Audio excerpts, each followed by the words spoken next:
Saludos mis queridos amigos y hermanos del mundo hispano. Yo soy Carlos D. Aponte de la continuación de la Iglesia de Dios.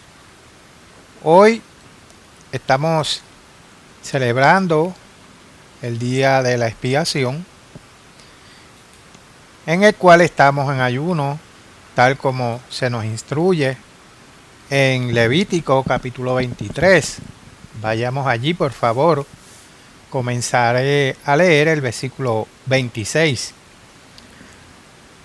También habló el Eterno a Moisés, diciendo: a los 10 días de este mes séptimo será el día de expiación. Tendréis santa convocación y afligiréis vuestras almas. Aquí se refiere al ayuno. Y ofreceréis ofrenda encendida al Eterno. Ningún trabajo haréis en este día, porque es día de expiación, para reconciliaros delante del Eterno vuestro Dios. Porque toda persona que no se afligiere en este mismo día, será cortada de su pueblo. Y cualquiera persona que hiciere trabajo alguno en este día, yo destruiré a tal persona de entre su pueblo. Ningún trabajo haréis. Estatuto perpetuo es por vuestras generaciones en donde quiera que habitáis. Día de reposo será a vosotros, y afligiréis vuestras almas, comenzando a los 9 días del mes en la tarde, de tarde a tarde, guardaréis vuestro reposo. Ahora estamos aquí obedeciendo al Eterno nuestro Dios, tal como se nos instruye aquí. Es lo que acabamos de leer. Y como sabemos, el día comienza de puesta del sol entre las 2 tardes y termina en la puesta del sol entre las 2 tardes. Ahora leamos más acerca de este día. Ahora vayamos al capítulo 16 de este mismo libro. Leeré los versículos 29 y 31. Y esto tendréis por estatuto perpetuo. En el mes séptimo, a los 10 días del mes, afligiréis vuestras almas, y ninguna obra haréis, ni el natural, ni el extranjero que mora entre vosotros. Bajando al versículo 31, día de reposo es para vosotros, y afligiréis vuestras almas. Es estatuto perpetuo, o sea, para siempre. Encontramos que esto fue instituido como día de reposo santo que debe guardarse para siempre. El día de expiación nos presenta un acontecimiento grandioso que tendrá lugar después de la segunda venida de Cristo. El mundo ignora esto porque no ha comprendido el significado de estos sábados anuales que son santos para Dios.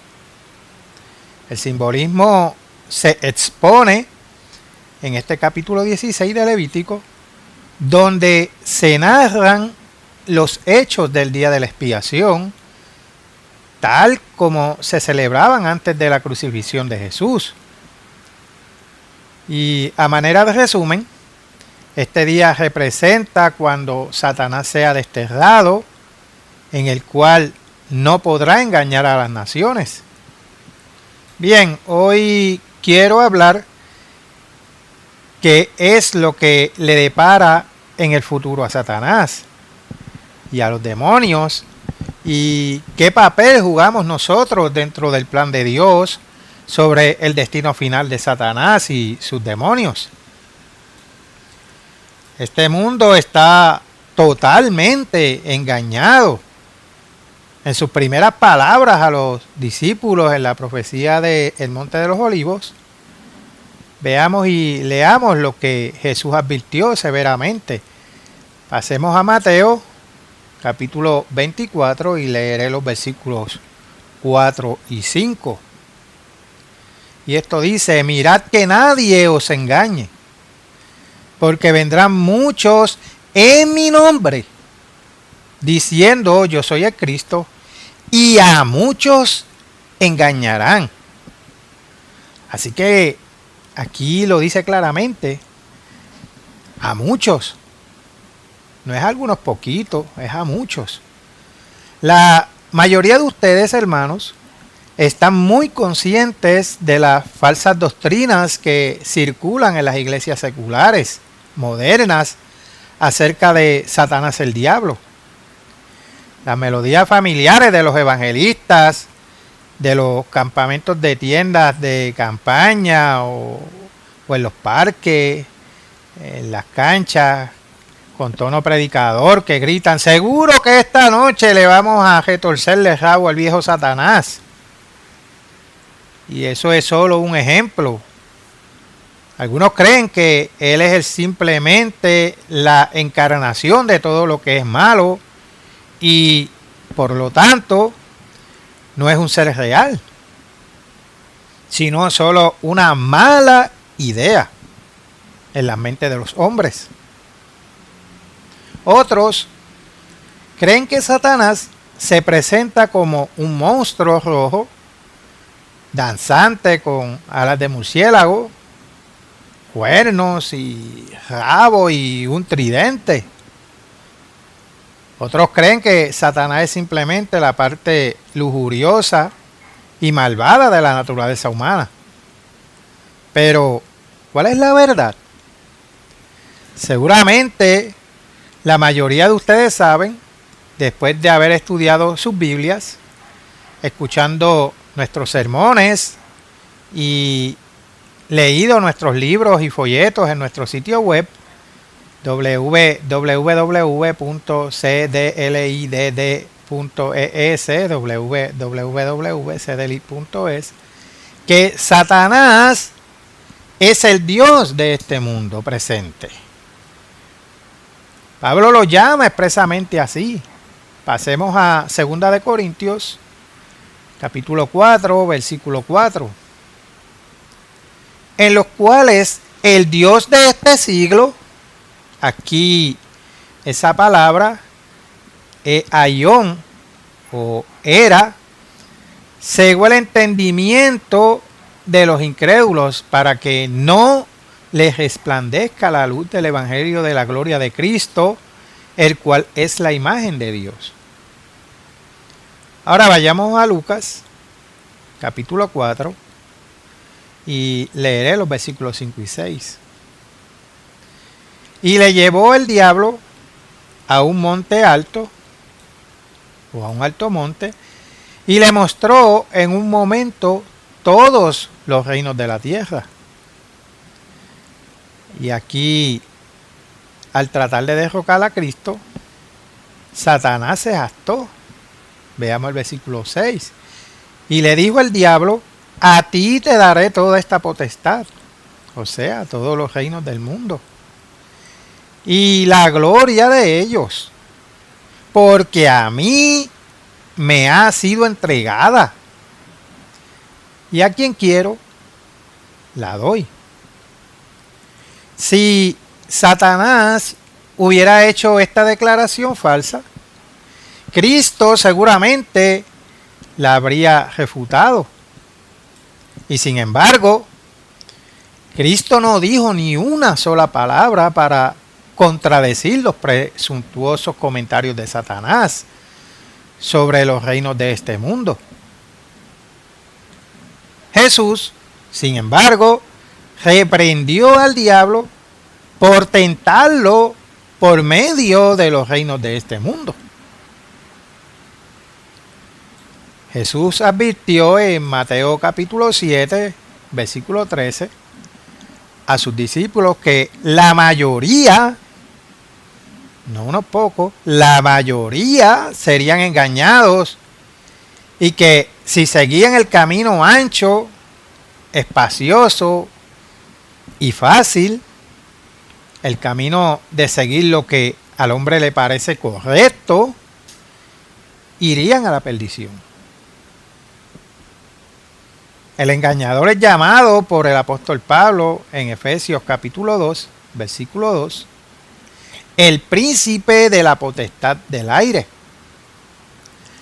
Hacemos al libro de Apocalipsis, capítulo 12, versículo 9.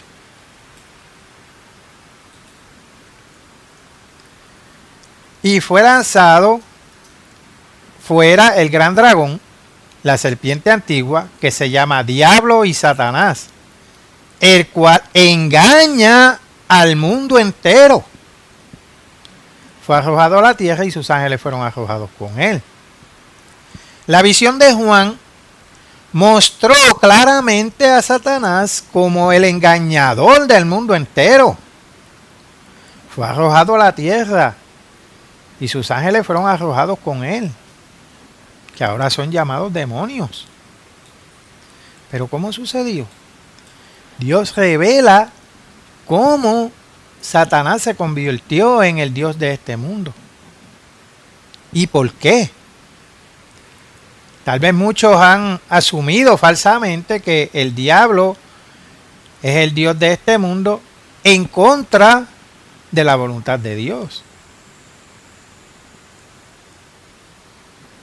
Muchos, tal vez sin saberlo, han seguido otro engaño de Satanás al creer la falsa idea de este mundo de algún tipo de gran controversia entre Dios y Satanás.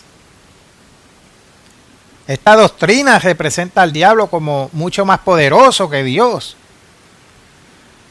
Después de todo, el mundo está totalmente sumido en el pecado. ¿O no es así? Tales enseñanzas religiosas representan solo un ejemplo más de la minuciosidad con que Satanás ha realizado su obra de engaño. Vamos a entenderlo. Su Biblia revela a Satanás como un ser creado por Dios. En el capítulo 28 de Ezequiel, Dios utiliza el rey de Tiro como un tipo de Babilonia, como un tipo de Satanás, el diablo. El tipo se mezcla con el antitipo que es Satanás en la mitad del versículo 12. Vayamos allí. Hijo de hombre, levanta endechas sobre el rey de Tiro y dile: así ha dicho el Eterno, el Señor, tú eras el sello de la perfección, lleno de sabiduría y acabado de hermosura. Esto no podría estar hablando de ningún hombre. Sigamos leyendo, versículo 13. En Edén, en el huerto de Dios estuviste, de toda piedra preciosa era tu vestidura, de cornerina, topacio, jaspe, crisólito, berilo y ónice, de zafiro, carbunclo, esmeralda y oro. Los primores de tus tamboriles y flautas estuvieron preparados para ti en el día de tu creación. Bajando al versículo 15, perfecto eras en todos tus caminos, desde el día que fuiste creado hasta que se halló en ti maldad. De nuevo, aquí leemos que Dios muestra a Satanás como un ser creado.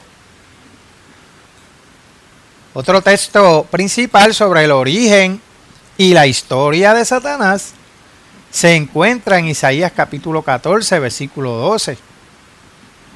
Y este dice: como caíste del cielo, oh lucero, hijo de la mañana, cortado fuiste por tierra, ya que debilitabas a las naciones. Aquí Dios utiliza al rey de Babilonia como un tipo de Satanás. Recuerden, Satanás fue arrojado del cielo a esta tierra, como está escrito en Apocalipsis capítulo 12, versículo 4. Ahora, Lucas capítulo 10, y vamos a leer el versículo 18. Y les dijo: yo veía a Satanás caer del cielo como un rayo. Así que Jesús vio suceder ese acontecimiento. Lucifer significa estrella brillante del amanecer o portador de luz. En su cargo original, Lucifer fue asignado a esta tierra, como lo demuestra Ezequiel, capítulo 28, versículo 13. Aunque era perfecto en sus caminos desde su creación, él se volvió codicioso de más poder, más autoridad, desde el punto de vista de la vanidad. Por cierto, esta es una lección vital que debemos aprender. Lucifer era un ser creado, fue creado perfecto, pero el carácter es algo que no se puede crear de forma instantánea, sino que debe desarrollarse a través de pruebas, tribulaciones y experiencias. Lucifer no había alcanzado su perfección mediante años de ferviente lucha contra sí mismo, de sacrificio, de humildad y obediencia. Pasemos al libro de Isaías, capítulo 14.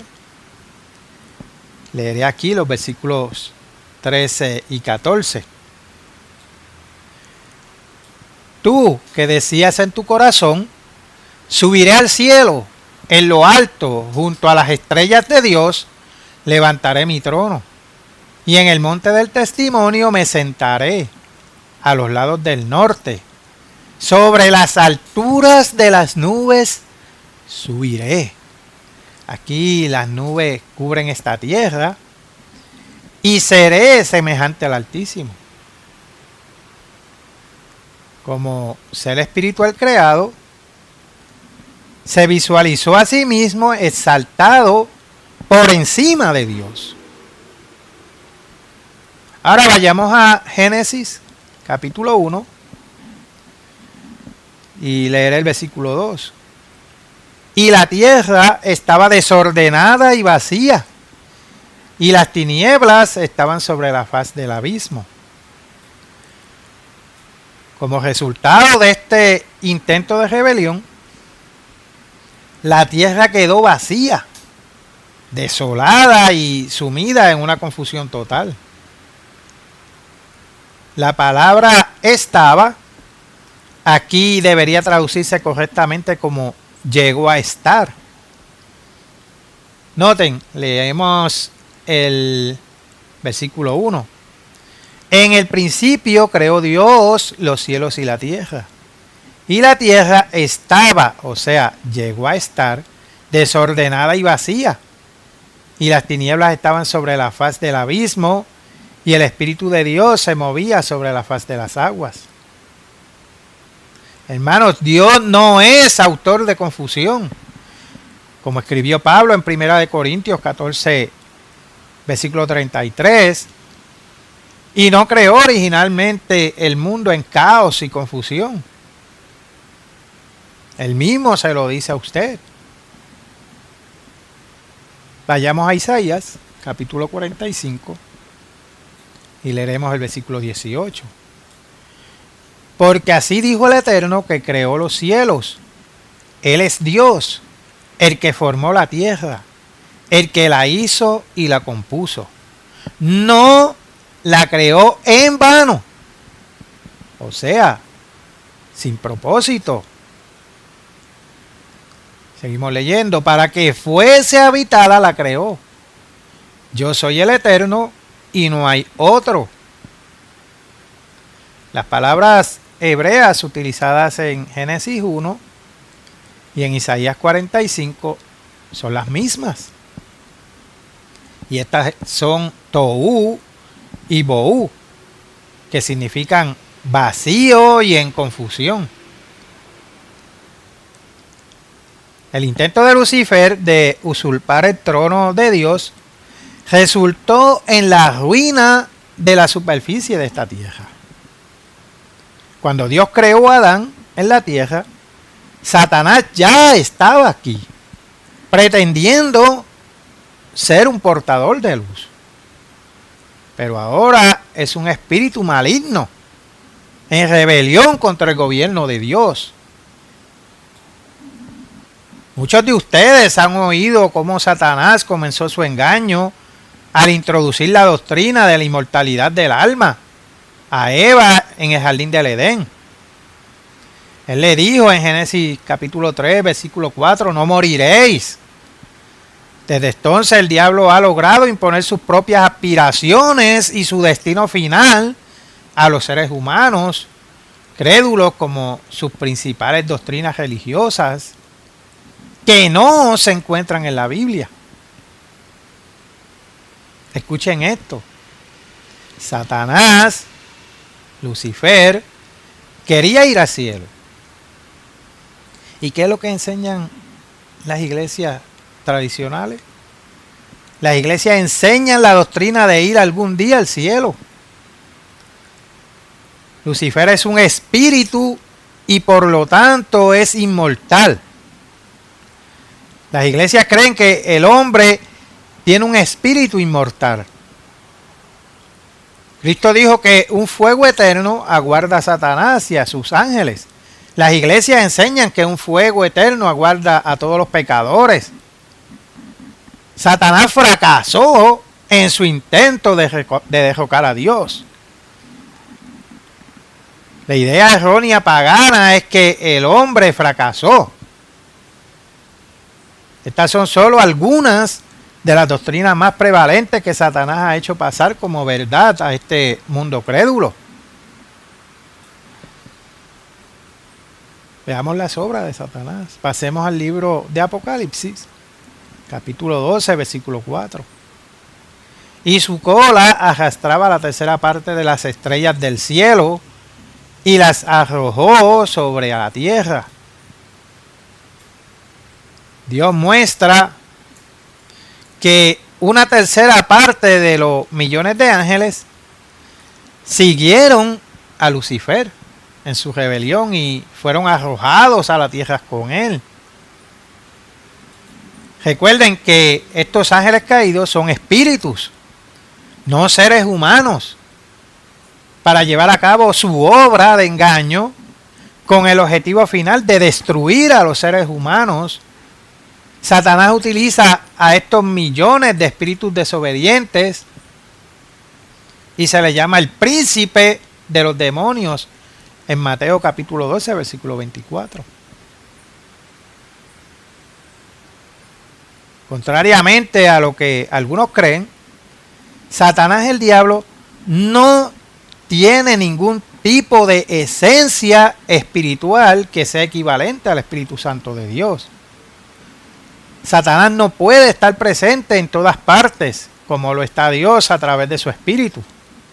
Satanás no puede actuar directamente sobre las naciones a través de un espíritu. En cambio, utiliza las atracciones naturales de la naturaleza humana y sus demonios. El mismo Satanás siempre se preocupa por los puestos de alto nivel en su intento por destruir el plan de Dios. Observen cómo él comenzó, tratando de destruir a Adán y a Eva, y por lo tanto el objetivo principal, los primeros seres humanos en la tierra, una vez más, cuando Dios envió a su propio Hijo, Satanás intentó con muchas sutilezas astutas hacer que Cristo pecara contra la ley de Dios.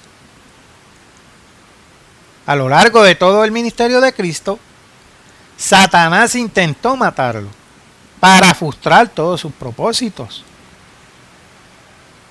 Finalmente, cuando llegó el momento, según el propósito de Dios, de permitir que Cristo fuera asesinado, Satanás, el diablo, fue un instrumento directo en la ejecución de Cristo.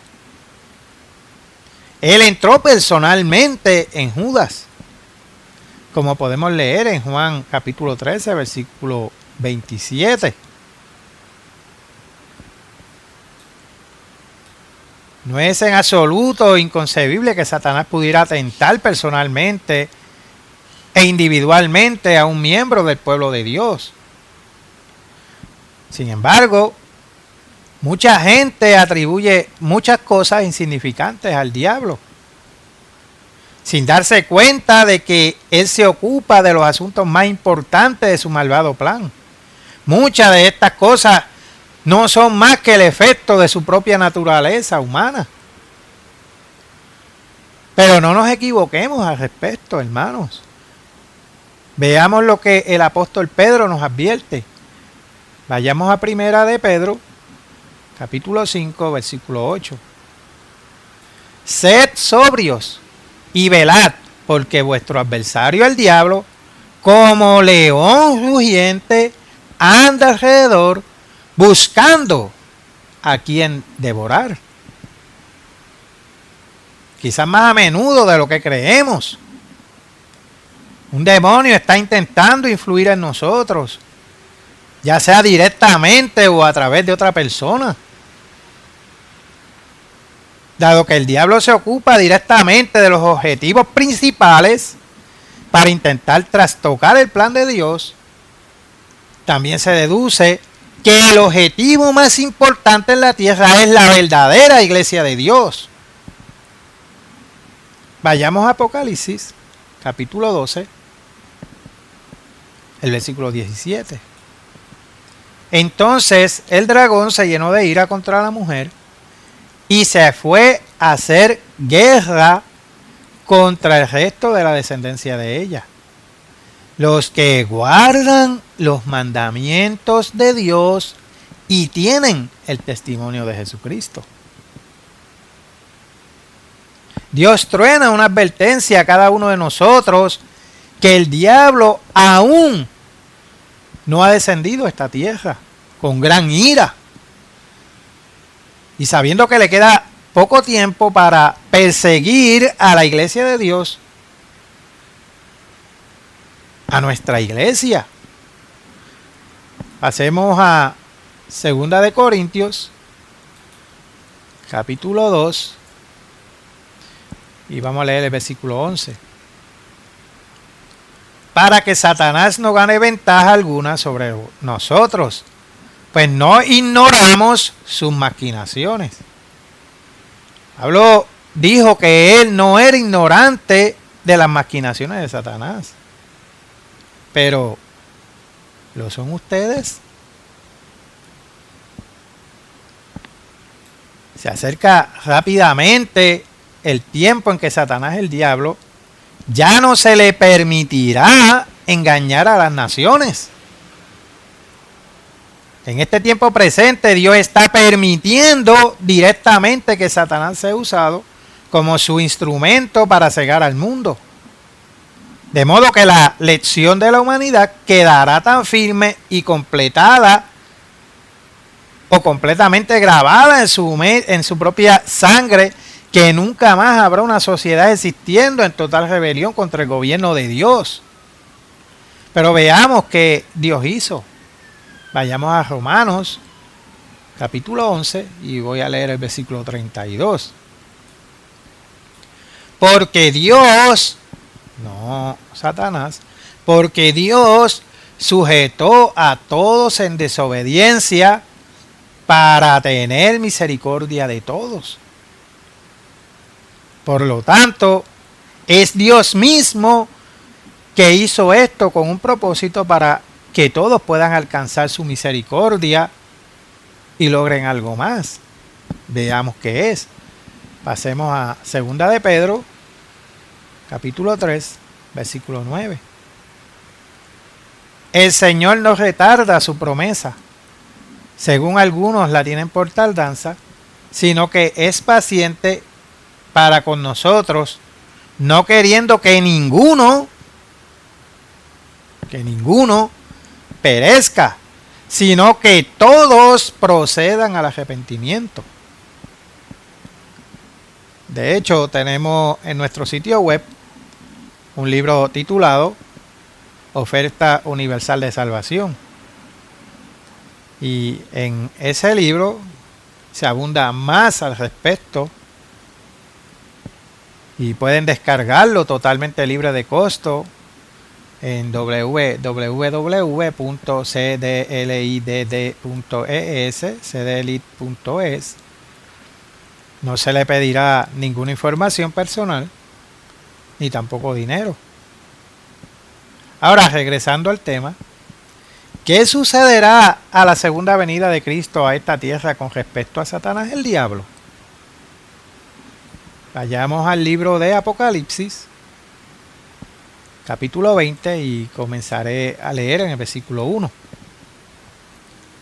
Vi a un ángel que descendía del cielo con la llave del abismo y una gran cadena en la mano, y prendió al dragón, la serpiente antigua, que es el diablo y Satanás, y lo ató por 1000 años, y lo arrojó al abismo, y lo encerró, y puso su sello sobre él, para que no engañase más a las naciones, hasta que fuesen cumplidos 1000 años.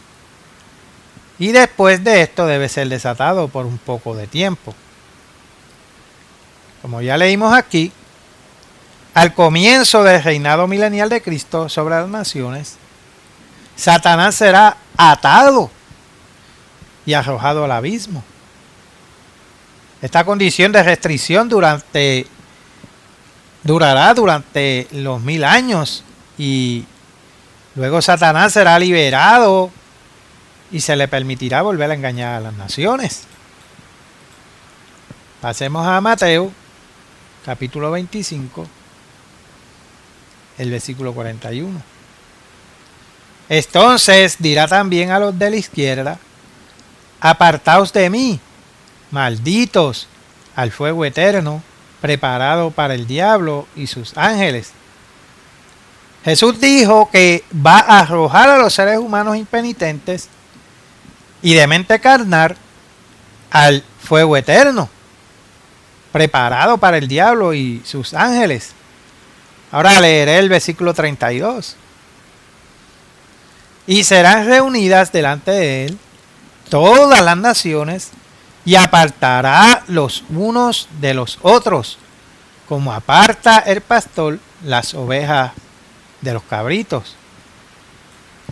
Esta parábola de las ovejas y los cabritos es otro ejemplo de una parábola de Cristo que no hace referencia especial al elemento temporal, pero que demuestra una lección espiritual y un principio que debe ser aprendido. La separación descrita en este versículo tiene lugar durante un periodo de 1100 años.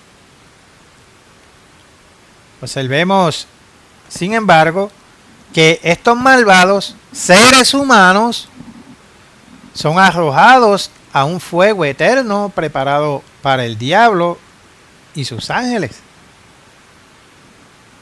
El fuego es un fenómeno físico y químico. El fuego es la combustión de objetos físicos con oxígeno que transforma los objetos físicos en cenizas y vapores gaseosos. Pasemos a Malaquías, capítulo 4, el versículo 3. Hollaréis a los malos, los cuales serán ceniza bajo las plantas de vuestros pies, en el día en que yo actúe, ha dicho el Eterno de los ejércitos. Noten que los malvados, a los mismos a quienes Cristo se refirió, serán cenizas bajo los pies de los justos. Por lo tanto, este fuego del que habló Cristo en Mateo 25 es un fuego que consume a los seres humanos. Pero Satanás es un ser espiritual. Y los seres espirituales no se ven afectados por el fuego. Sí, es posible que Dios Todopoderoso pudiera crear un fuego que tal vez consumiera un espíritu, ya que todas las cosas son posibles para Dios, como está escrito en Mateo capítulo 19, versículo 26. Pero no se trata de lo que Dios puede hacer, sino de lo que Dios ha querido hacer. Continuemos. Cuando leímos en Mateo capítulo 25, el versículo 41, la palabra eterno es aonian en griego. Aonian proviene de la raíz aion, que significa era. La traducción correcta al español sería fuego que perdura por una era. Pero, ¿respalda la Biblia esto? Sí, lo hace. A continuación, observemos cuidadosamente algunos hechos significativos acerca del fuego que Cristo usará para destruir a sus enemigos. Vayamos a 2 Tesalonicenses, capítulo 2, y leeré el versículo 8. Y entonces se manifestará aquel inicuo, a quien el Señor matará con el espíritu de su boca, y destruirá con el resplandor de su venida. Cuando Jesús regrese a esta tierra como rey, su primera acción será destruir no a todos los malvados, sino a ese inicuo, que va a hacer milagros y engañar al mundo. Y junto con este gran falso profeta, Cristo apresará a la bestia que aún está por surgir y los arrojará a ambos a un lago de fuego que arde con azufre, como está escrito en Apocalipsis capítulo 19, versículo 20. Estos dos son seres humanos, hombres físicos que respiran, que están vivos y respiran en este instante. El fuego los consumirá. Este lago de fuego arderá durante todo el milenio. En tiempos de Cristo, el valle de Hinón, a la afuera de Jerusalén, era el lugar donde se arrojaban la basura y los cadáveres de los criminales a hogueras que ardían constantemente. Dios usa esto como un símbolo del lago del fuego venidero. Este valle también es llamado Gehenna en la Biblia. Durante el reinado milenial de Cristo y sus santos, este valle volverá a arder perpetuamente. Y los incorregiblemente malvados que quieran continuar en rebelión contra las leyes de Dios serán arrojados a este lago de fuego, como un severo testimonio para todo el resto del mundo. Ahora pasemos a Apocalipsis, capítulo 20, y leamos el versículo 10. Y el diablo que los engañaba fue lanzado en el lago de fuego y azufre, donde estaban la bestia y el falso profeta, y serán atormentados día y noche por los siglos de los siglos. Fueron lanzados. No hay ningún verbo son. En el griego original, como han añadido en cursiva los revisores de diferentes versiones de la Biblia. Ustedes pueden buscar la Companion Bible o la Diagalog o cualquier otra concordancia. Observen que el diablo será arrojado al lago de fuego. No solo aún, sino que en griego aparece el artículo definido él, donde la bestia y el falso profeta fueron arrojados. Este es el mismo fuego. Arderá al comienzo preciso del milenio, cuando la bestia y el falso profeta serán arrojados a sus llamas. Seguirá ardiendo al final del milenio, cuando Satanás sea arrojado al mismo fuego. Es por eso que se le llama fuego que dura una era en Mateo capítulo 25, versículo 41. Porque literalmente dura una era. Y esa era es la era milenial. Cristo dijo que el fuego estaba siendo preparado para el diablo y sus ángeles. Así que ellos también serán arrojados al lago de fuego. Una explicación comúnmente malinterpretada de esto se encuentra en Primera de Pedro, capítulo 3, versículos 19 y 20. Vayamos allí. En el cual también fue y predicó a los espíritus encarcelados, los que en otro tiempo desobedecieron, cuando una vez se esperaba la paciencia de Dios en los días de Noé, mientras se preparaba el arca, en la cual pocas personas, es decir, 8 fueron salvadas por agua. La gente ha asumido otra cosa,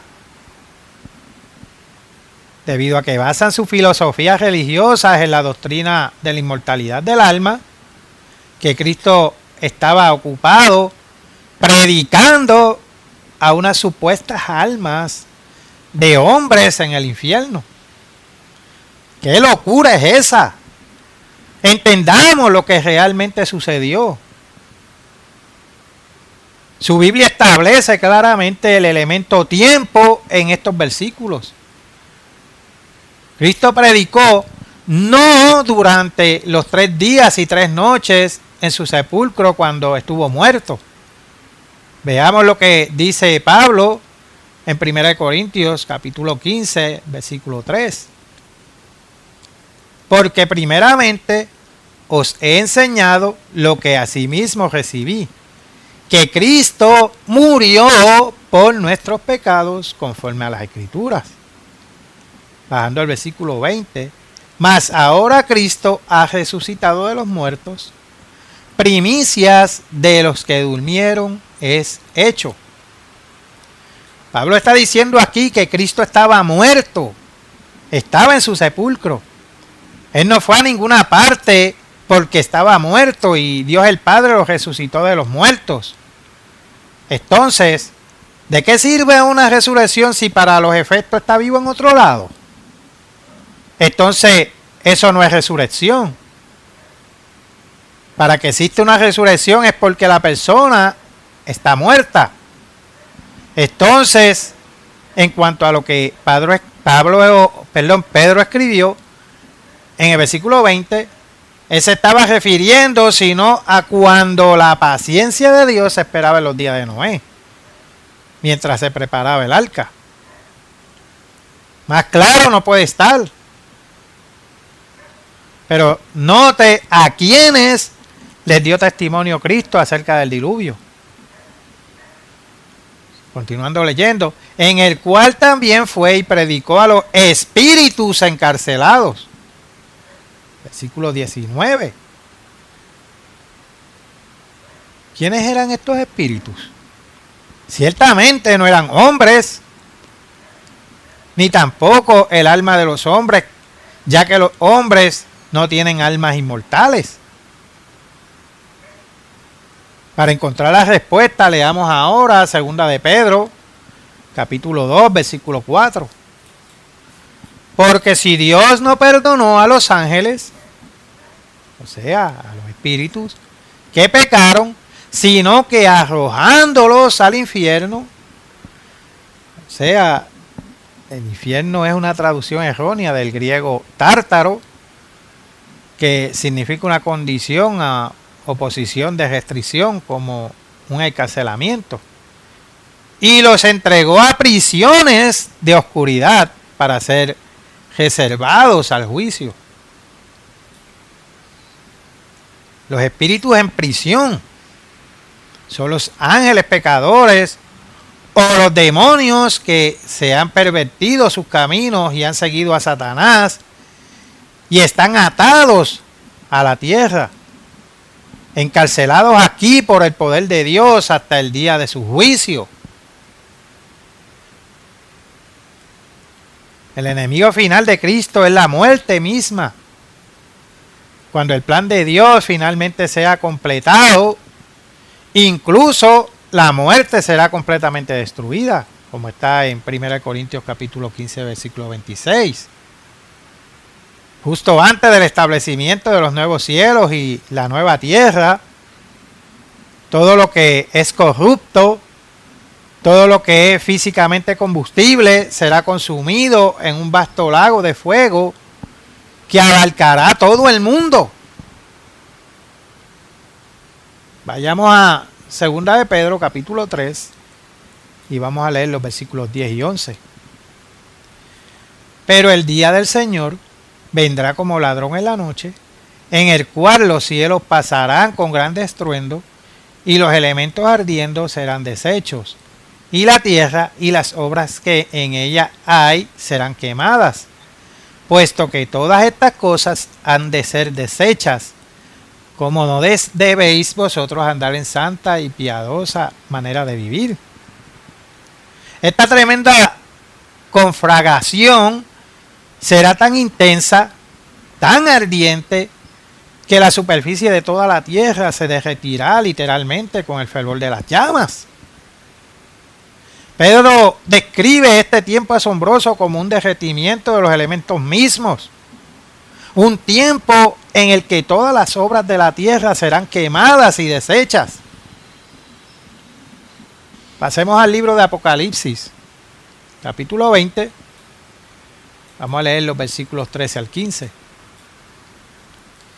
Y el mar entregó los muertos que había en él, y la muerte y el Hades entregaron los muertos que había en ellos, y fueron juzgados cada uno según sus obras.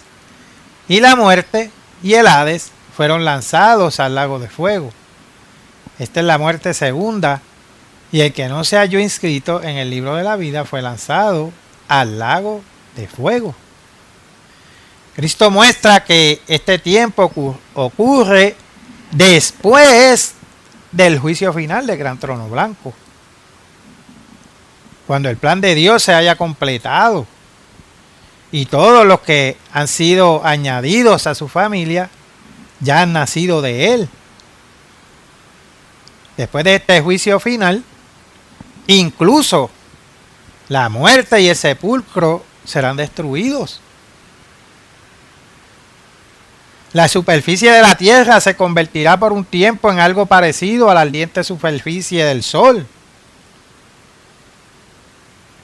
Este es el gran fuego del Gehenna del que habló Cristo, que destruirá a los malvados. Es en este vasto y hirviente lago de fuego donde serán arrojados Satanás y sus ángeles. Pero recuerden, este fuego es físico. Consume los cuerpos de los malvados y es tan intenso que incluso derrite las rocas y los elementos de la tierra hasta licuarlos. Pero Satanás y sus ángeles no, porque son seres espirituales. El fuego es físico y no puede quemar a los seres espirituales. El espíritu no es combustible. En la gloriosa imagen de los nuevos cielos y la nueva tierra, Juan escribió una descripción del templo y de la belleza de la nueva creación de Dios. Y un pasaje clave de las Escrituras es Apocalipsis capítulo 21, versículo 27.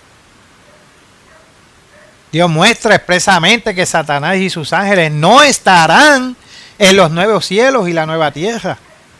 Leámoslo. Apocalipsis capítulo 21, el versículo 27. No entrará en ella ninguna cosa inmunda o que hace abominación y mentira, sino solamente los que están inscritos en el libro de la vida del Cordero. Satanás no estará allí, y el fuego consumirá a los malvados y las obras de la tierra. Pedro nos dice que podemos esperar con ansia los cielos nuevos y la nueva tierra, en los cuales mora la justicia. En 2 de Pedro, capítulo 3, versículo 13. La palabra de Dios deja claro que Satanás y sus ángeles no estarán en ningún lugar de los cielos nuevos y la tierra nueva. Entonces, ¿dónde estarán ellos? Sigamos adelante y veamos lo que realmente revela la Biblia. Puesto que el fuego no puede consumir los espíritus, ¿cómo pueden ser ellos castigados? Muchas personas no se dan cuenta de que el tormento mental es mucho peor que el tormento físico. Dios creó nuestros cuerpos con una especie de dispositivo de seguridad contra el dolor excesivo. Cuando el cuerpo humano se ve sometido a un dolor extremo, llega a cierto punto determinado y luego cae en estado de inconsciencia. La persona se desmaya. La mente deja de registrar el dolor, aunque el cuerpo siga sufriendo. Es como las madres reconocen inmediatamente la verdad de esto.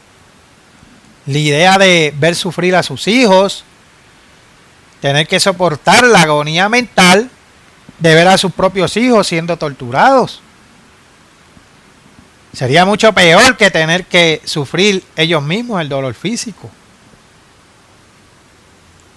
Y un espíritu incorpóreo es un espíritu incómodo y miserable. Veamos cómo Jesús lo describió. Pasemos a Lucas, capítulo 11, y vamos a leer el versículo 24.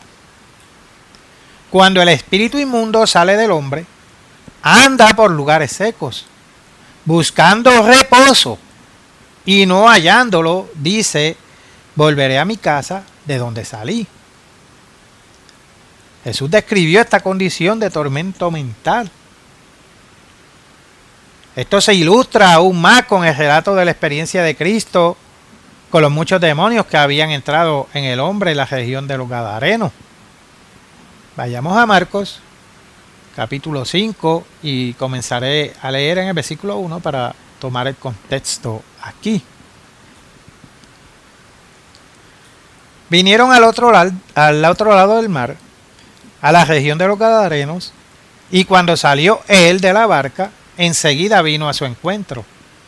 De los sepulcros, un hombre con un espíritu inmundo que tenía su morada en los sepulcros, y nadie podía atarle ni aun con cadenas, porque muchas veces había sido atado con grillos y cadenas, mas las cadenas habían sido hechas pedazos por él y desmeduzados los grillos, y nadie le podía dominar.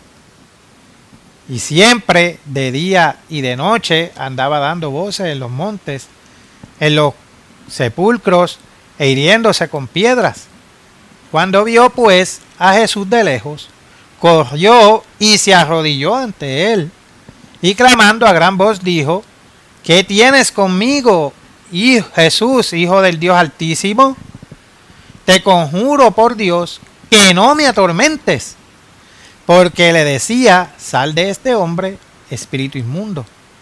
Y le preguntó: ¿cómo te llamas? Y respondió diciendo: Legión me llamo, porque somos muchos. Y le rogaba mucho que no los enviase fuera de aquella región. ¿Están entendiendo lo que estamos leyendo? Estaba allí cerca del monte un gran hato de cerdos paciendo, y le rogaron todos los demonios diciendo: envíanos a los cerdos para que entremos en ellos. Y luego Jesús le dio permiso, y saliendo aquellos espíritus inmundos entraron en los cerdos, los cuales eran como 2000, y el hato se precipitó en el mar por un despeñadero, y en el mar se ahogaron. Cuando Felipe estaba realizando milagros en Samaria, expulsó a muchos demonios que salían de la gente. Y eso está registrado en Hechos capítulo 8, versículo 7. Y estos demonios salían dando grandes voces. mostrando su frustración e ira por haber sido privados de su morada. Vayamos a Lucas, capítulo 8 y el versículo 28.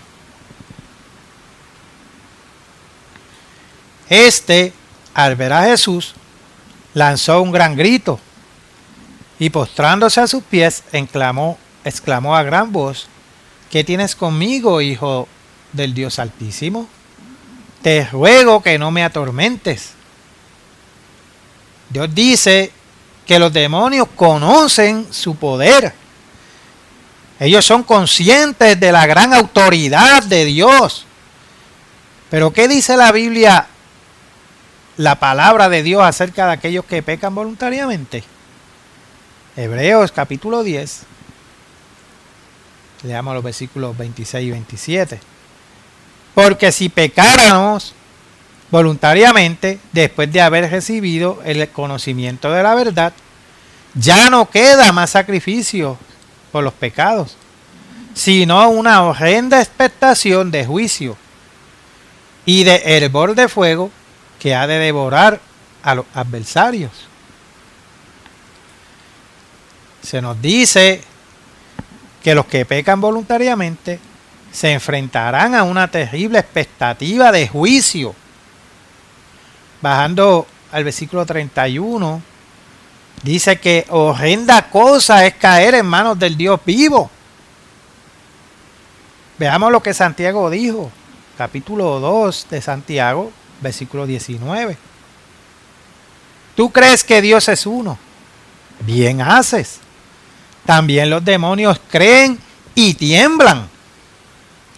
Ellos temen el terrible juicio que les espera y por lo tanto están en tormento. Juan dijo en Primera de Juan, capítulo 4 y versículo 18: en el amor no hay temor, sino que el perfecto amor echa fuera el temor, porque el temor lleva en sí castigo. Cuando Satanás descienda a la tierra con gran ira, es porque sabe que le queda poco tiempo, como dice en Apocalipsis capítulo 12, versículo 12. Su castigo será claramente mental, espiritual, no físico. Vayamos al libro del profeta Ezequiel, en el capítulo 28, versículo 16. A causa de la multitud de tus contrataciones, fuiste lleno de iniquidad y pecaste, por lo que yo te eché del monte de Dios y te arrojé de entre las piedras del fuego, oh querubín protector. Muchos han malinterpretado este versículo. Observen que Dios está hablando del comienzo de la creación en este relato, de la rebelión original de Satanás. Pero al igual que la Biblia utiliza a menudo significados duales, esto es historia y profecía al mismo tiempo. Dios se refiere a las piedras preciosas. Ahora, subamos al versículo 13 para verlo. En Edén, en el huerto de Dios estuviste. De toda piedra preciosa era tu vestidura, de cornelina, topacio, jaspe, crisólito, berilo y ónice, de zafiro, carbunclo, esmeralda y oro. Los primores de tus tamboriles y flautas estuvieron preparados para ti en el día de tu creación. Noten cómo se usan estas mismas piedras en la descripción de la ciudad santa. Vamos a comparar esto con otra escritura. Pasemos al libro de Apocalipsis, capítulo 21. Voy a leer aquí varios versículos. Vamos a comenzar en el versículo 18. El material de su muro era de jaspe, pero la ciudad era de oro puro, semejante al vidrio limpio, y los cimientos del muro de la ciudad estaban adornados con toda piedra preciosa. El primer cimiento era jaspe, el segundo zafiro, el tercero ágata, el cuarto esmeralda, el quinto ónice, el sexto cornalina, el séptimo crisólito, el octavo berilo, el noveno topacio, el décimo crisopraso, el undécimo jacinto, el duodécimo amatista. Las 12 puertas eran 12 perlas, cada una de las puertas era una perla, y la calle de la ciudad era de oro puro, transparente como vidrio. Recuerden que el monte, al cual hace referencia aquí, es una nación o gobierno de Dios que finalmente estará en esta tierra. Dios expulsó a Lucifer de ese monte, derribándolo de su intento de estar por encima del trono de Dios. El trono de Dios estará entonces en esta tierra. Dios volverá a expulsar a Satanás de su presencia.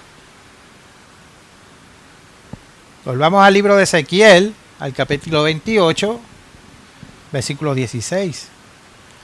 A causa de la multitud de tus contrataciones fuiste lleno de iniquidad y pecaste. Por lo que yo, aquí tanto en el pasado como en el futuro, te eché del monte de Dios y te arrojé de entre las piedras del fuego, oh querubín protector.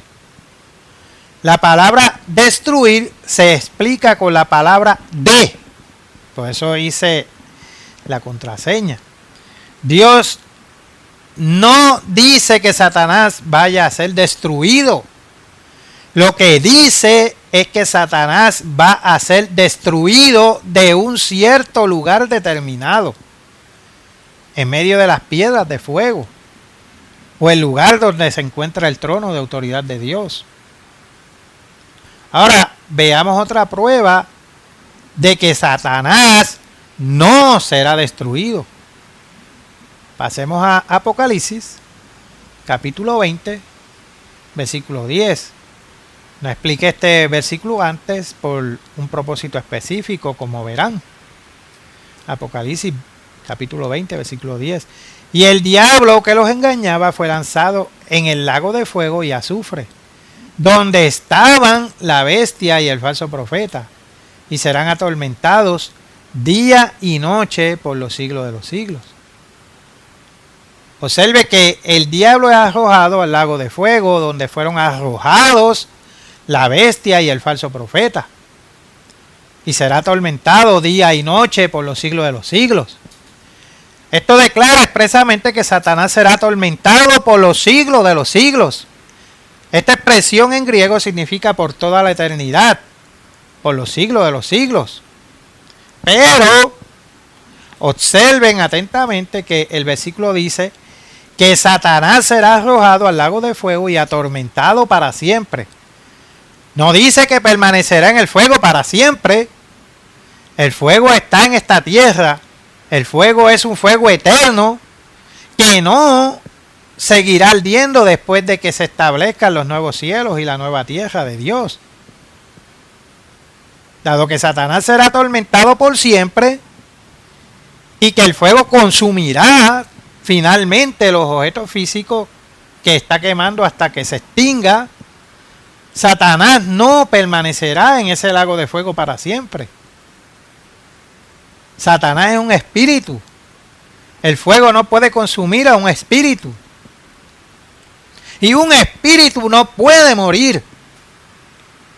Jesucristo lo dijo. Para obtener una prueba concluyente, vayamos a Lucas capítulo 20, versículo 34. Entonces respondiendo Jesús, les dijo: los hijos de este siglo se casan y se dan en casamiento. En este versículo, Cristo comienza a explicar a los hipócritas saduceos acerca de la resurrección. Versículo 35. Mas los que fueren tenidos por dignos de alcanzar aquel siglo y la resurrección de entre los muertos, ni se casan ni se dan en casamiento, porque no pueden ya más morir, pues son iguales a los ángeles. Jesús nos dice que los ángeles no pueden morir. Satanás es un ángel caído, por lo tanto Satanás no puede morir. Recuerden, tanto Pedro como Judas dan testimonio del hecho de que los demonios pecadores están reservados para un tiempo de juicio. Sin darse cuenta, muchas personas han asumido que el juicio es una sentencia final que se dicta en un instante a la venida de Cristo. Este no es el caso. Un juez debe investigar los méritos de cada caso y llegar a una decisión basada en los hechos. Dios está llamando a sus hijos a convertirse en reyes y sacerdotes con Cristo y a gobernar esta tierra. Una parte vital del trabajo de cada uno de los hijos de Dios será el juicio. Lo crean o no. El creador de todo lo que existe nos está permitiendo tener la oportunidad de convertirnos en jueces de este mundo. Muchos no han entendido las escrituras ya mencionadas en 1 de Pedro capítulo 3, versículos 19 al 20 y 2 de Pedro capítulo 2, versículo 4. Simplemente porque no han entendido una fase importante de ese juicio. Vayamos a 1 de Corintios capítulo 6, versículos 2 y 3. ¿O no sabéis que los santos han de juzgar al mundo? Y si el mundo ha de ser juzgado por vosotros, ¿sois indignos de juzgar cosas muy pequeñas? ¿O no sabéis que hemos de juzgar a los ángeles? Aquí el apóstol Pablo nos da la asombrosa respuesta. Aquí está. Juzgaremos a los ángeles. Recuerden que los espíritus malignos, incluyendo a Satanás, están actualmente siendo reservados, sometidos a restricción, a la espera del juicio. Ese juicio aún está por realizarse. Ahora, ¿pueden ver ustedes esto?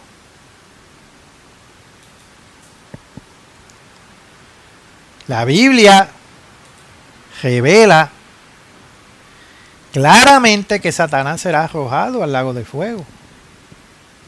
Pero el lago de fuego terminará cuando se establezcan los nuevos cielos y la nueva tierra. Y Satanás será atormentado por los siglos de los siglos. También muestra su tormento mientras está en ese fuego, que será mental, al ver cómo todo por lo que ha luchado, trabajado y tramado se quema. Cristo predicó a los espíritus en esta tierra durante el tiempo del diluvio, como un testimonio para ellos. El diluvio fue un tipo de la futura destrucción de la tierra, pero esta vez por el fuego. Cristo les estaba advirtiendo de la inminente destrucción de todas sus obras y de su destierro de esta tierra. La naturaleza exacta de su castigo eterno aún está por decidirse. Su Biblia revela que usted puede fundamental o puede ser fundamental para decidir ese castigo. Judas dio una ligera indicación de la posibilidad de la naturaleza de ese castigo cuando utilizó a los demonios como un tipo para advertir a los cristianos acerca de los falsos maestros que se habían infiltrado sin darse cuenta. Vayamos a Judas y leamos el versículo 6, donde se mencionan a los demonios, y a los siguientes versículos, donde se describen estos soñadores inmundos. Observen cómo su error es exactamente el mismo que el de los ángeles pecadores, ya que ellos también intentaron usurpar la autoridad. Versículo 6. Y a los ángeles que no guardaron su dignidad, sino que abandonaron su propia morada, los ha guardado bajo oscuridad, en prisiones eternas, para el juicio del gran día. Bajando al versículo 11. ¡Ay de ellos! Porque han seguido el camino de Caín, y se lanzaron por lucro en el error de Balaán, y perecieron en la contradicción de Coré. Ustedes pueden leer ese relato y poder estudiarlo en sus casas, y eso está en Números capítulo 16. No lo leeré aquí para no pasarme de tiempo. Allí pueden ver donde Coré intentó usurpar la posición de los siervos elegidos por Dios. Sigamos leyendo en Judas. Él continúa describiendo, versículo 13. Fieras ondas del mar, que espuman su propia vergüenza, estrellas errantes. Ahora vayamos al libro de Apocalipsis, capítulo 1, versículo 20. El misterio de las 7 estrellas que has visto en mi diestra y de los 7 candeleros de oro. Las 7 estrellas son los ángeles de las 7 iglesias y los 7 candeleros que has visto son las 7 iglesias. Aquí vemos que las estrellas son símbolos de los ángeles. Ahora retomemos Judas, versículo 13. Fieras ondas del mar que espuman su propia vergüenza, estrellas errantes, para las cuales está reservada eternamente la oscuridad de las tinieblas. Versículo 14. De estos también profetizó Enoc, séptimo desde Adán, diciendo: he aquí vino el Señor con sus santas decenas de millares, para hacer juicio contra todos. Noten que en la profecía de Enoc, él habló del juicio venidero. Como ya se ha demostrado, los ángeles, los demonios, están definitivamente incluidos entre aquellos que serán juzgados por los santos. ¿Podría ser esto un indicio de su destino final? Ellos son miserables cuando están desencarnados, vagando por lugares secos, buscando reposo. ¿Podría esta declaración de Judas, versículo 13, darnos una idea de su castigo? Estrellas errantes, para las cuales está reservada eternamente la oscuridad de las tinieblas. Parte de nuestra responsabilidad será juzgar a los ángeles. Al parecer, el destino final de Satanás aún está por decidirse. ¿Pero por quiénes? Por los santos. ¿Se está preparando usted para tal tarea? Una responsabilidad tan abrumadora exige una enorme cantidad de sabiduría y conocimiento. Dios Todopoderoso le ha llamado a usted y a mí a mucho más que una eternidad inactiva, sin sentido, de pereza y comodidad. Dios dice que las cosas que Él ha preparado para nosotros no han subido en corazón de hombre, y eso está escrito en 1 Corintios capítulo 2, versículo 9. Hoy es un día que nos une con Dios. El ayuno representa el perdón. Cuando Dios destierre a Satanás nuevamente, y al fin la humanidad podrá tener paz, seguridad, y viviendo el camino de Dios, que es el camino del dar y ayudar a nuestros prójimos. En unos pocos días, el pueblo de Dios estaremos celebrando la fiesta de los tabernáculos, y estaré este año, con el favor del Eterno, compartiendo con los hermanos de Chile. Cualquier persona que esté viendo este sermón y quisiera que conversara con ellos, pueden escribirme a través del correo electrónico www.cdlidd.es@gmail.com, y con mucho gusto me reuniré con ustedes. Ha sido un gran placer dirigirme a ustedes por este medio. Les habló Carlos D. Aponte, de la continuación de la Iglesia de Dios. Hasta la próxima.